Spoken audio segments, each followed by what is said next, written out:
And I'm back with more Tales of Rise.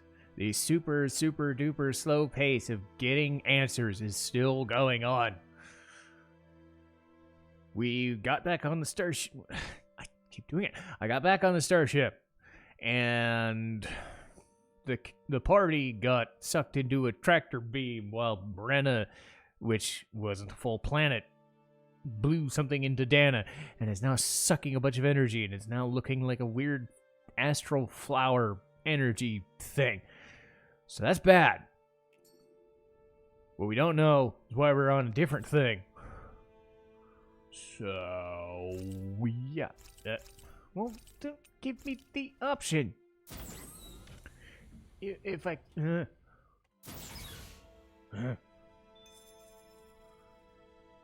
give me the option, game. If it's... Okay, let me go back here. And don't give me the option to do stuff if you're not gonna let me. Okay. But apparently I'm gonna get more answers about stuff. So here's hoping.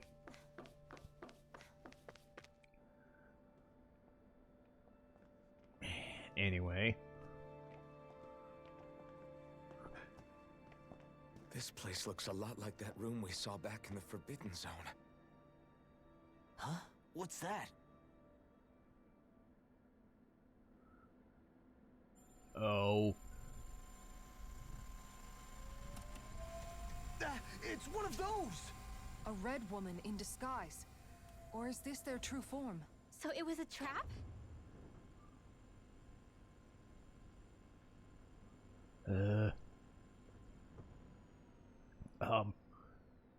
It doesn't look like it can move.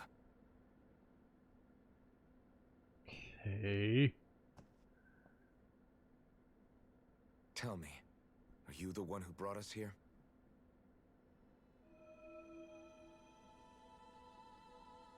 That is correct. It is unusual for me to have unexpected guests these days. It can talk.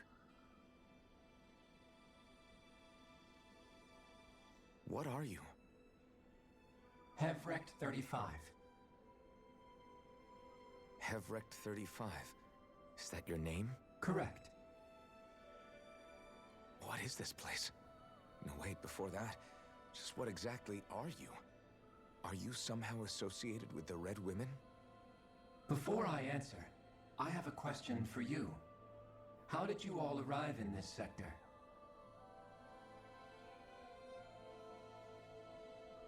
We did not come to this place by choice. Our ship was brought here against our will, by a group of red women who can shift into the same form as you. In that case, we can assume my brethren who serve the Great Spirit have deemed you all to be a threat most grave. What do you mean, serve? Are you saying there really is someone more powerful than the Red Women, pulling their strings?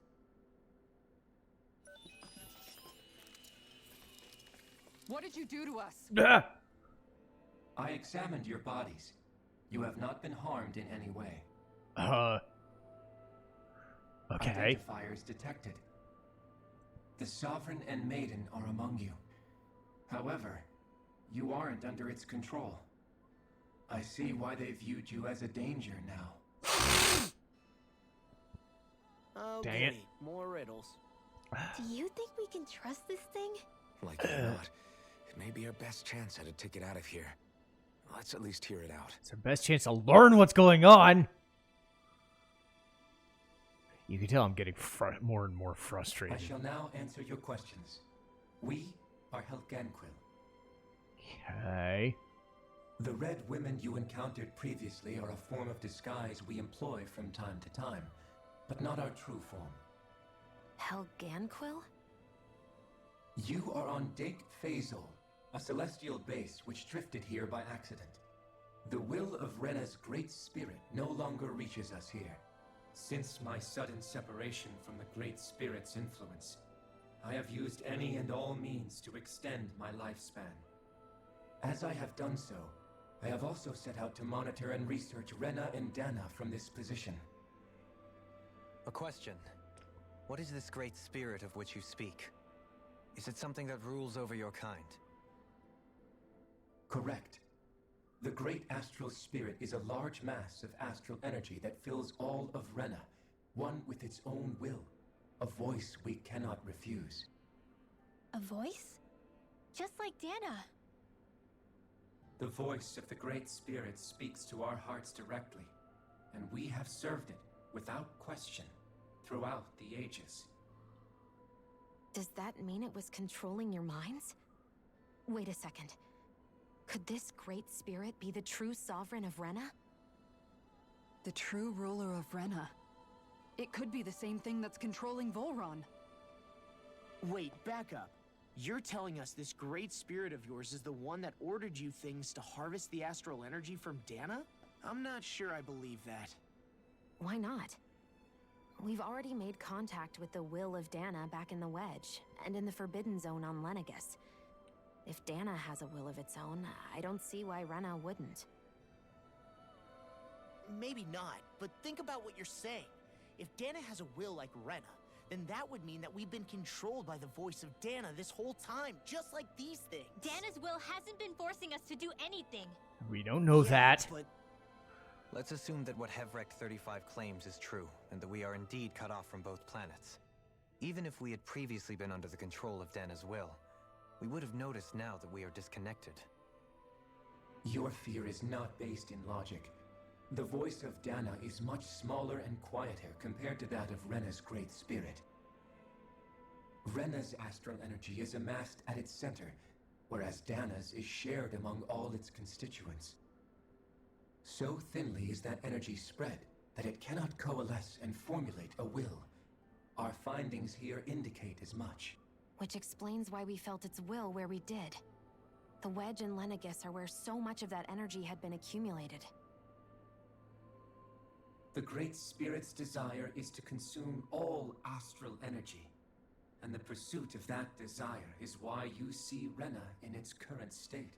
As a result, it has turned its attention toward Dana. Is that why the crown contest is necessary? So that the Great Spirit can feed off of Dana?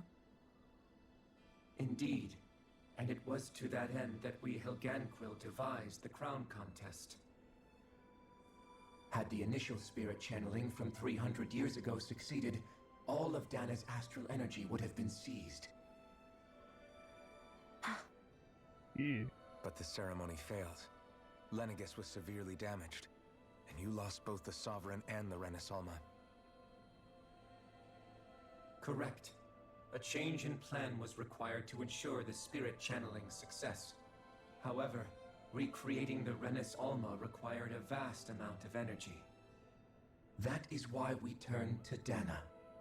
So that was the real purpose behind the crown contest. An efficient means to harvest the necessary energy from Dana. This is all happening because of me. Nevertheless, you still haven't answered one of Alphen's original questions. Just why have you brought us here to your base, Hevrect 35? First, it was to confirm the identities of you, my unexpected visitors. Second, it was to ascertain whether you would be likely to accept my request. A request? But what could someone like you want us to...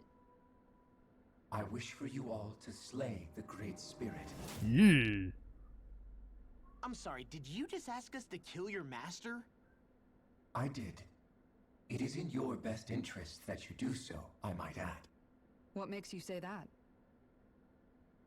Lenegus has entered the final stage of the spirit channeling plan. As we speak, Dana's energy is being harvested en masse and transmitted to Rena. If nothing is done about the Great Spirit, it will not be long before all is lost. You're saying the destruction we saw earlier is just the beginning? That... We won't let that happen. Why do you want us to kill the Great Spirit so badly?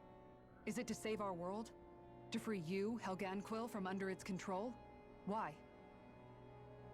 No. My primary concern is validating our findings and analysis, which have taken many years to realize.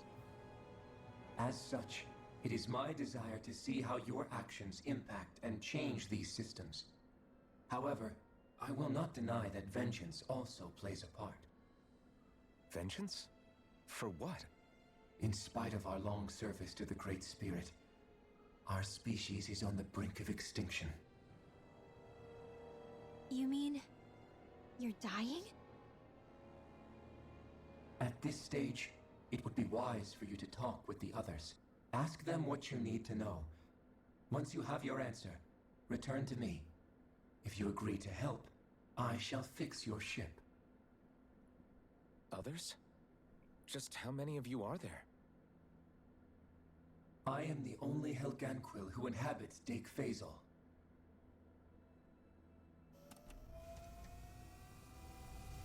Hey! Hey! It's no use. I think it's done talking to us. Let's take a look around. Okay. So. All right.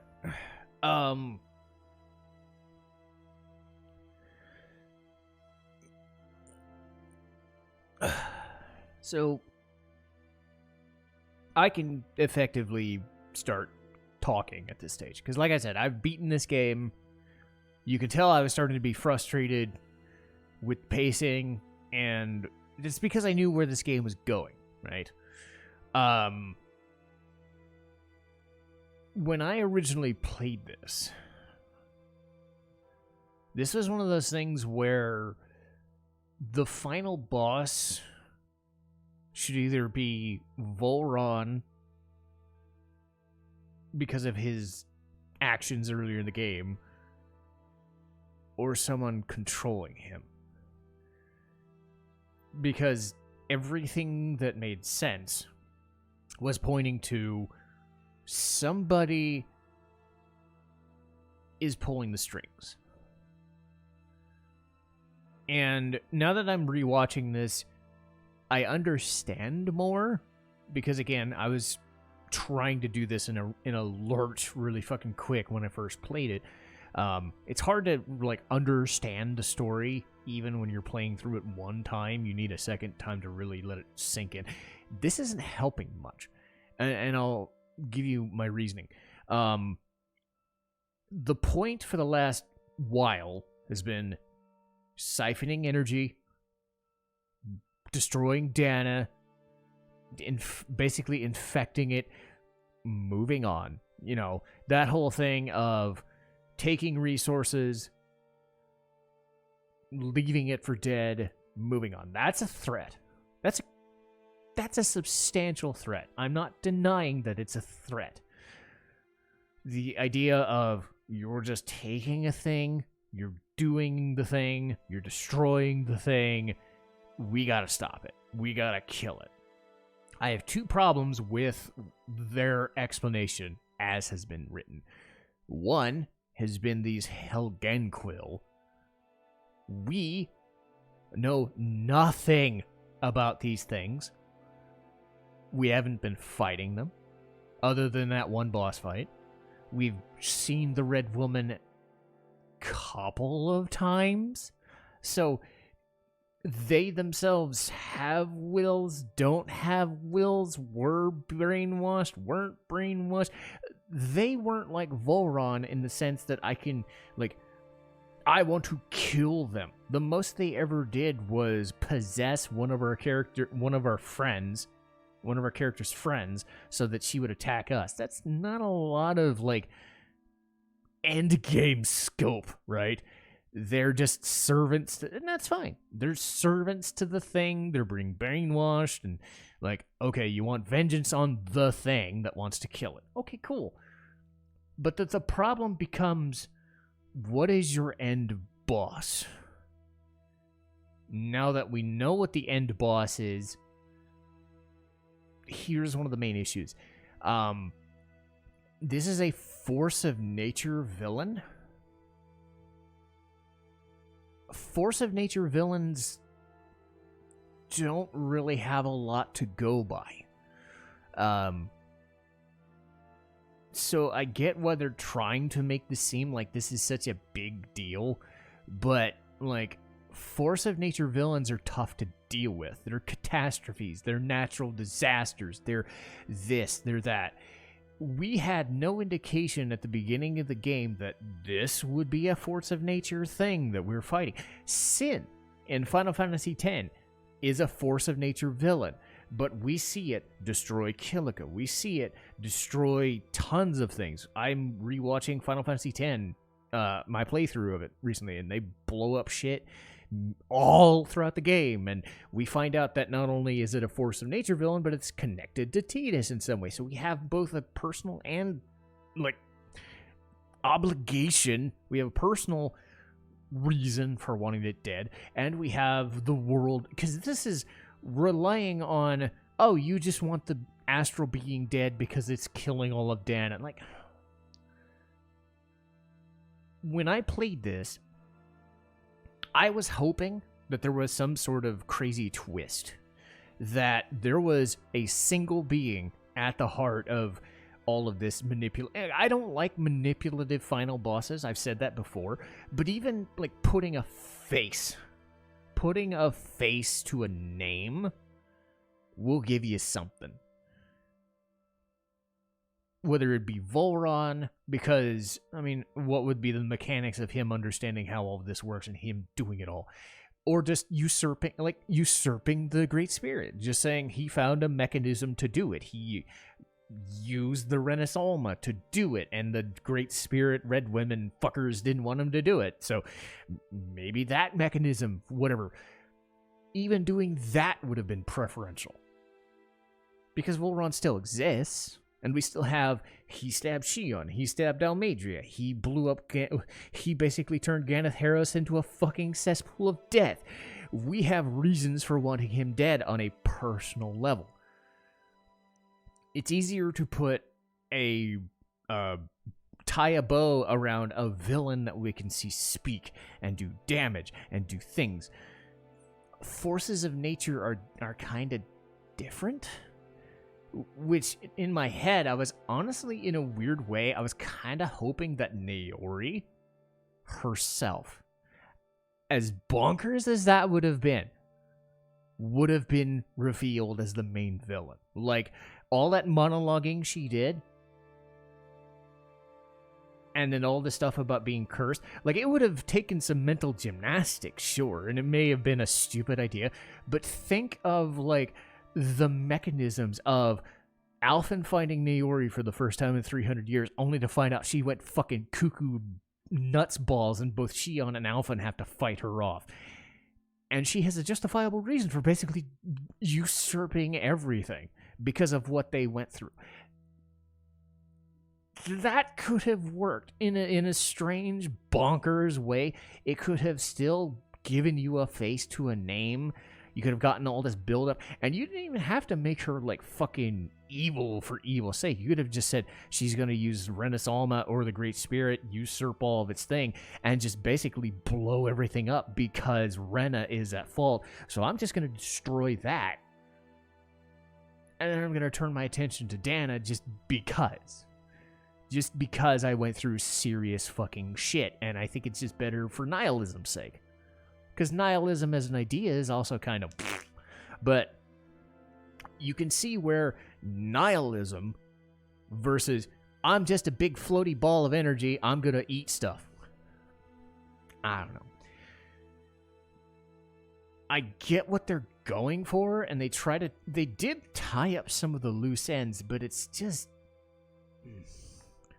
It's not the worst final boss I've ever seen. It's not the worst story I've ever seen.